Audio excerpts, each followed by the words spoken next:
জগন্নাথপুরে তৃতীয় দিনের মতো আবারও জগন্নাথপুরে আল ফাতেমা ওয়েলফেয়ার ট্রাস্ট ইউকে এর উদ্যোগে ২০০ শতাধিক অসহায় মানুষের মধ্যে ঈদের খাদ্য সামগ্রী বিতরণ করা হয়েছে।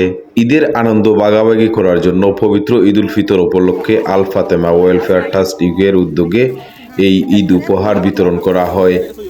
জগন্নাথপুর উপজেলা ছাত্রদলের সাবেক আহ্বায়ক, জগন্নাথপুর পৌরসভা নির্বাচনে সম্ভাব্য মেয়র পদপ্রার্থী ও আল ফাতেমা ওয়েলফেয়ার ট্রাস্ট ইউকের চেয়ারম্যান বিশিষ্ট রাজনীতিবিদ আব্দুল মতিন লাকির অর্থায়নে ও একতা যুব সংঘের সহযোগিতায় জগন্নাথপুর ৫ নং ওয়ার্ডের সুবিধাবঞ্চিত মানুষের মাঝে এই ঈদ সামগ্রী বিতরণ করা হয়।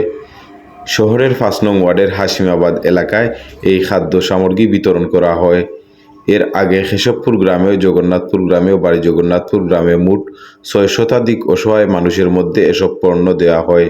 আল ফাতেমা ওয়েলফেয়ার ট্রাস্ট ইউকের চেয়ারম্যান, জগন্নাথপুর পৌরসভার মেয়র পদপ্রার্থী আব্দুল মতিন লাকি বলেন, অসহায় মানুষের সেবা করা আমার একটা নেশার মতো পরিণত হয়েছে। আমি দীর্ঘদিন যাবৎ অসহায় মানুষের সেবা করে আসছি, ভবিষ্যতেও তাদের সাথে থাকব।